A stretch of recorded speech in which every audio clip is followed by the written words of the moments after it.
आज लड़का, युग बदलने की तैयारी, अब जीत उसी की होगी जिसका संघर्ष है जारी। जय हिंद साथियों, कैसे हैं आप सभी। उम्मीद करते हैं कि आप सभी स्वस्थ और तंदुरुस्त होंगे और पूरी ईमानदारी से अपनी तैयारी कर रहे होंगे। मैं नेहा स्वागत करती हूँ आप सभी का आपके अपने परिवार में। साथियों, हम लोग उत्तर प्रदेश सामान्य ज्ञान पढ़ रहे हैं, जिसमें आज हमारी 19वीं क्लास है और इसमें हम लोग पढ़ेंगे कृषि। क्या पढ़ेंगे? कृषि। पिछली क्लास में भी 18वीं क्लास में हम लोगों ने कृषि पढ़ा था, भाग 1। आज अपनी कृषि की दूसरी क्लास है। कौन सी क्लास है? आज कृषि की दूसरी क्लास है। तो पहली क्लास में हम लोगों ने कृषि के बारे में पढ़ा था कि उत्तर प्रदेश की कृषि को कितने, उत्तर प्रदेश की फसलों को कितने भागों में बांटा गया है। तो उत्तर प्रदेश की फसलों को तापमान, वर्षा और ऋतुओं के आधार पर 3 भागों में बांटा गया है। कौन कौन सी? आपकी रबी की फसल, खरीफ की फसल और जायद की फसल। ये सब कुछ हम लोगों ने पिछली क्लास में पढ़ा था। आज की क्लास में हम लोग पढ़ेंगे कि कौन सी फसल का उत्पादन उत्तर प्रदेश में कहां कहां पर होता है और कितना होता है। ठीक है ना साथियों? तो चलिए शुरू करते हैं आज की क्लास। आज की क्लास में हम लोग पढ़ेंगे रबी की फसल। देखो, रबी की फसल में कौन कौन सी फसलें आती हैं आपकी? गेहूं, सरसों, चना, ये सारी फसलें क्या हैं आपकी? रबी की फसल में आती हैं। ठीक, तो रबी की जो फसल है इसकी बुआई कब होती है आपके? अक्टूबर और नवंबर माह में। कब होती है? अक्टूबर और नवंबर माह में होती है। और ये कैसी फसल होती है? शीत ऋतु वाली। कैसी होती है आपकी? शीत ऋतु की फसल होती है। ठीक है ना? जो रबी की फसल है आपकी शीत ऋतु में बोई जाती है। ठीक, तो सबसे पहले पढ़ेंगे हम गेहूं के बारे में। किसके बारे में पढ़ेंगे? गेहूं के बारे में पढ़ेंगे। देखो, बात करें कि उत्तर प्रदेश जो है आपका गेहूं के उत्पादन में किस नंबर पर है। पूरे भारत में आपका उत्तर प्रदेश का कौन सा स्थान है गेहूं के उत्पादन में? तो पूरे भारत में जो उत्तर प्रदेश का पहला स्थान है उत्पादन में, कौन सा स्थान है आपका? प्रथम स्थान है आपके उत्तर प्रदेश का गेहूं के उत्पादन में पूरे भारत में। ठीक, क्लियर हो गया। ठीक, इसके बाद बात करें कि उत्तर प्रदेश में सर्वाधिक क्षेत्र पर बोई जाने वाली फसल। देखो, जैसे मान लीजिए उत्तर प्रदेश में पूरा कृषि क्षेत्र है, कितना है आपका? पूरा 100% क्षेत्र है जिस भाग पर कृषि की जाती है, उसमें से कितना परसेंट क्षेत्र ऐसा है जिस पर सिर्फ गेहूं बोया जाता है? तो कितना है आपका? 24%। कितना है आपका? जो 24% भूमि है उस पर आपके गेहूं का उत्पादन किया जाता है। ठीक, सर्वाधिक क्षेत्र पर फल पर बोई जाने वाली फसल है आपकी गेहूं। क्लियर? ठीक, अब बात करें कि उत्तर प्रदेश में किन किन क्षेत्रों में आपके गेहूं का उत्पादन होता है। तो देखिए, जो आपका पूरे उत्तर प्रदेश में, लगभग आपके पूरे उत्तर प्रदेश में गेहूं का उत्पादन किया जाता है। कहाँ नहीं होता है? सिर्फ 2 भागों में। कहाँ? एक तो दक्षिण के पठार में और उत्तर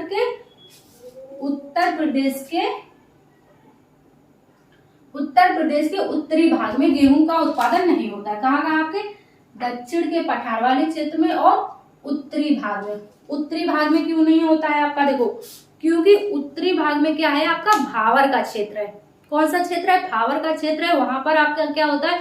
मोटे मोटे पत्थर, बालू के कण आदि रहते हैं, इसलिए वहां की जमीन उपजाऊ नहीं है, तो वहां पर आपके गेहूं का उत्पादन नहीं हो पाता है। बात करें दक्षिण के पठार में, क्या है? दक्षिण के पठार की आपकी मिट्टी ही ऐसी है कि वहां पर जो है आपके गेहूं का उत्पादन नहीं किया जा सकता, इसलिए। ठीक, तो आपके अगर क्वेश्चन पूछा जाए कि उत्तर प्रदेश में किन क्षेत्रों में गेहूं का उत्पादन नहीं होता है, तो बता देंगे आप कि दक्षिण के पठार में और उत्तर प्रदेश के उत्तरी भाग में जो है गेहूं का प्रोडक्शन नहीं होता है। ठीक, इसके बाद अगला पॉइंट है आपका सर्वाधिक उत्पादन वाला जिला। जो यूपी में गेहूं का सर्वाधिक उत्पादन किस जिले में होता है? तो किस जिले में होता है आपका? गोरखपुर में। कहां पर भैया? गोरखपुर। जो उत्तर प्रदेश में सर्वाधिक उत्पादन वाला जिला है, कौन सा है आपका? गोरखपुर। ठीक, अब अगला पॉइंट क्या है? गंगा यमुना का दोआब क्षेत्र। देखो, यदि आपसे पूछा जाए कि सबसे अच्छा उत्पादन कहाँ पर होता है गेहूं का, उत्तर प्रदेश में सबसे अच्छा उत्पादन तो सबसे अच्छा जो उत्पादन है आपका गंगा यमुना का जो दोआब क्षेत्र है। अब दोआब क्षेत्र क्या होता है, देखो जैसे मान लीजिए ये आपकी गंगा नदी है और नीचे ये आपकी यमुना नदी है। जैसे ये आपकी गंगा नदी है और ये यमुना नदी है, ठीक। अब ये यमुना नदी बह रही है, गंगा नदी बह रही है, जो इसके बीच का एरिया होता है, ये जो दो नदियों के बीच का एरिया होता है उसको बोलते हैं दोआब क्षेत्र, ठीक। क्या बोलते हैं, दोआब। जो ये है आपका, ये है दोआब, ठीक। तो देखो वही दिया है इसमें कि गंगा यमुना का दोआब क्षेत्र गेहूं उत्पादकता दर से सबसे ज्यादा है। कहां पर, गेहूं उत्पादकता दर सबसे ज्यादा कहां है, गंगा यमुना के दोआब क्षेत्र में, ठीक। समझ गए होंगे आप। इसके बाद अगला पॉइंट है आपका पश्चिमी उत्तर प्रदेश में उत्पादन, जो गेहूं का उत्पादन है पश्चिमी उत्तर प्रदेश में कैसा है, मतलब ठीक ठाक है, बहुत अच्छा नहीं कह सकते लेकिन अच्छा है। कैसा है आपका, अच्छा है। जो अब पश्चिमी उत्तर प्रदेश में है आपका गेहूं का उत्पादन कैसा है, अच्छा है। पश्चिमी उत्तर प्रदेश के इधर जैसे इटावा, एटा, आगरा, ये हो गया आपका पश्चिमी उत्तर प्रदेश, ठीक। तो ये है गेहूं का। इसमें हम लोगों ने क्या पढ़ लिया, गेहूं के बारे में जितने भी क्वेश्चंस बनते हैं वो पढ़ लिए। आगे हम लोग पढ़ेंगे जौ, ठीक। तो इसका आप स्क्रीनशॉट ले लीजिए। तो साथियों अब हम लोग रबी की फसल की दूसरी फसल देखेंगे। कौन सी, रबी की फसल में बोई जाने वाली आपकी दूसरी फसल यानी चना को पढ़ेंगे, ठीक। तो देखो चना क्या है आपका, चना जो है आपका उत्तर प्रदेश में उगाई जाने वाली सर्वाधिक फसल है। क्या आपकी यूपी में सर्वाधिक उगाई जाने वाली फसल है आपका क्या, चना, ठीक। अब चने के उत्पादन में कैसी मिट्टी का प्रयोग किया जाता है, आपके चने के उत्पादन के लिए कौन सी मिट्टी बेस्ट होती है आपकी, दोमट मिट्टी। कौन सी, दोमट, या फिर इसी को शुष्क मिट्टी कहते हैं, ठीक। दोमट और शुष्क मिट्टी आपके चने के उत्पादन के लिए अच्छी होती है, ठीक। अब अगला पॉइंट क्या है आपका, देखो दक्षिण के पठार वाले क्षेत्र में बोई जाती है। जो चना है आपका कहाँ पर बोया जाता है, तो दक्षिण के पठार वाला क्षेत्र है जहां आपका गेहूं नहीं हुआ होता है ना। दक्षिण के पठार वाले क्षेत्र में गेहूं का उत्पादन नहीं होता है, लेकिन जो चना है आपका ये कहां पर बोया जाता है, दक्षिण के पठार वाले क्षेत्र में आपका चना बोया जाता है, ठीक। बात करें कि चना की फसल को तापमान और वर्षा की कितनी जरूरत रहती है, तो देखो इसकी फसल के लिए ज्यादा तापमान की जरूरत नहीं रहती है। कितना, 20 से 25 डिग्री सेल्सियस तक तापमान काफी है आपकी चना की फसल को उगाने के लिए, ठीक। और वर्षा कितनी चाहिए, वर्षा आपकी 30 से 50 सेंटीमीटर। कितनी चाहिए वर्षा, जो आपकी चाहिए चने की फसल के लिए 30 से 50 सेंटीमीटर तक वर्षा काफी है आपकी। 30 से जो है 50 सेंटीमीटर तक वर्षा चाहिए और तापमान कितना चाहिए आपका, 20 से 25 डिग्री सेल्सियस तक, ठीक। समझ गए। चना उत्तर प्रदेश में उगाई जाने वाली सर्वाधिक फसल चना कहां पर उत्पादन होता है, दक्षिण के पठार वाले क्षेत्र में, ठीक। उत्पादन होता है आपका। मिट्टी कैसी चाहिए, दोमट या फिर शुष्क मिट्टी, ठीक। इतना आप लोगों के चने के बारे में क्लियर हो गया, ठीक। इसके बाद हम लोग पढ़ेंगे सरसों। क्या पढ़ेंगे, सरसों के बारे में। अब देखिए सरसों का क्या है, उत्तर प्रदेश में सर्वाधिक उगाई जाने वाली तिलहन फसल। कौन सी, तो सरसों है आपकी उत्तर प्रदेश में उगाई जाने वाली सर्वाधिक कौन सी फसल, तिलहन फसल। कैसी, तिलहन फसल है आपकी सरसों, जो कि उत्तर प्रदेश में सर्वाधिक उगाई जाती है। अब तिलहन क्या होता है आपका, तिलहन होता है, ये क्या होता है, तो तिलहन उन फसलों को कहते हैं जिनसे तेल निकलता है, ठीक। जैसे आप सरसों का तेल खाना बनाते हैं ना, सरसों मस्टर्ड ऑयल है ना, वही है आपका तिलहन। जिन फसलों से तेल निकलता है उनको तिलहन फसल कहते हैं। और उत्तर प्रदेश में सर्वाधिक उगाई जाने वाली तिलहन फसल कौन सी है आपकी, सरसों। समझ गए, क्लियर। इसके बाद बात करें उत्पादन की।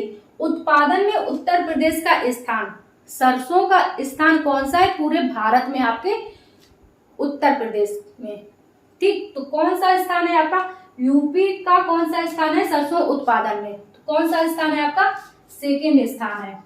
कौन सा, दूसरा स्थान है आपका उत्तर प्रदेश का। अब उत्तर प्रदेश का यदि दूसरा स्थान है तो आपके माइंड में बात आएगी, अच्छा उत्तर प्रदेश का तो दूसरा स्थान है, तो पहले स्थान पर कौन है पूरे भारत में? तो भाई देखो, पहले स्थान पर कौन सा है आपका? फर्स्ट नंबर पर जो है आपका राजस्थान। कौन सा है आपका? जो सरसों के उत्पादन में पहले स्थान पर कौन है आपका? राजस्थान। ठीक, समझ गए आप? अब बात करें ये कैसी खेती होती है। जो तिलहन की खेती होती है, एक तो देखो ये स्वतंत्र होती है, मतलब इसको पूरे खेत में सिर्फ सरसों बो दो। ठीक, उसके बाद आपकी मिश्रित खेती भी की जाती है। अब मिश्रित का मतलब एक तो आपके स्वतंत्र रूप से भी बोई जाती है, ठीक, और दूसरी आपकी मिश्रित खेती। अब मिश्रित का मतलब क्या होता है? किसी के साथ बो दी जाती है, जैसे चने के साथ बो दी जाती है आपके, और नहीं, आलू के साथ नहीं बोई जाती है, चने के साथ बोई जाती है, गेहूं के साथ भी बोई जाती है।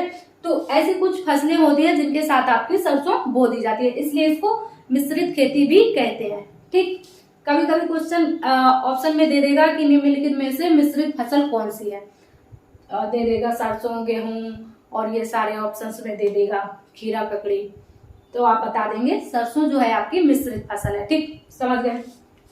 इसके बाद इसका उत्पादन कहाँ होता है? उत्तर प्रदेश में। तो उत्तर प्रदेश के मध्य पश्चिमी क्षेत्र में ज्यादा बोई जाती है। कहाँ पर आपके?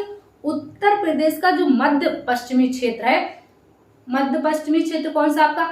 इटावा, एटा, मैनपुरी, ललितपुर, मिर्जापुर, ये सारे जो मध्य पश्चिमी क्षेत्र है उत्तर प्रदेश का, वहां पर आपकी ये सरसों की फसल बोई जाती है। क्लियर? सरसों आपको समझ में आ गया क्या? उत्तर प्रदेश में उगाई जाने वाली सर्वाधिक तिलहन फसल कौन सी है आपकी? सरसों। ठीक, और दूसरा पॉइंट, उत्पादन में यूपी का स्थान कौन सा है आपका? दूसरा स्थान है। पहले स्थान पर कौन सा है? राजस्थान है। स्वतंत्र रूप से भी की जाती है और मिश्रित खेती भी की जाती है। और लास्ट पॉइंट क्या है आपका कि ये जो इसका उत्पादन होता है कहाँ पर बोई जाती है? आपके उत्तर प्रदेश के मध्य पश्चिमी क्षेत्र में। ठीक, समझ गए आप सरसों? अब हम लोग पढ़ेंगे रबी की फसल की लास्ट, कौन सी? जौ के बारे में। किसके बारे में पढ़ेंगे? जौ के बारे में। देखो, जौ से जो है ज्यादा क्वेश्चंस नहीं बनते हैं। जौ के बारे में सिर्फ आप इतना याद रखेंगे, तो उत्तर प्रदेश के दक्षिण पूर्वी क्षेत्र में ज्यादा बोया जाता है। ठीक, कहाँ पर बोया जाता है आपके? उत्तर प्रदेश के दक्षिण पूर्वी क्षेत्र में जो है आपके, किस क्षेत्र में? दक्षिण पूर्वी क्षेत्र में आपका जो जौ है ज्यादा बोया जाता है। ठीक, समझ गए? तो साथियों, हम लोगों ने रबी की फसल को पढ़ लिया है। ठीक, अब हम लोग आगे पढ़ेंगे खरीफ की फसल और जायद की फसल, वो हम लोग पढ़ेंगे नेक्स्ट क्लास में। आज की क्लास को यहीं तक रखते हैं।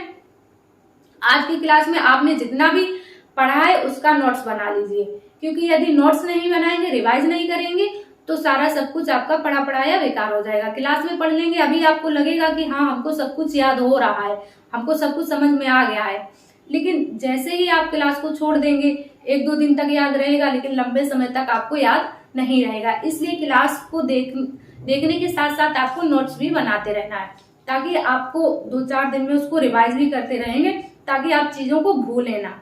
ठीक है ना? तो क्लास के नोट्स जरूर बनाइए आप। साथियों, यदि आप इस चैनल पर नए हैं तो चैनल को जल्दी से सब्सक्राइब कर लीजिए, ताकि आपको आगे आने वाली क्लासों के नोटिफिकेशन समय पर मिलते रहें।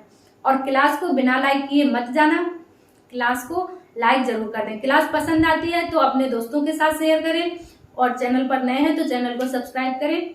मिलते हैं आप सभी से अगली क्लास में। जब तक के लिए अपना ख्याल रखिए, अपने माता पिता का ख्याल रखिए और अपनी तैयारी करते रहिए। जय हिंद साथियों।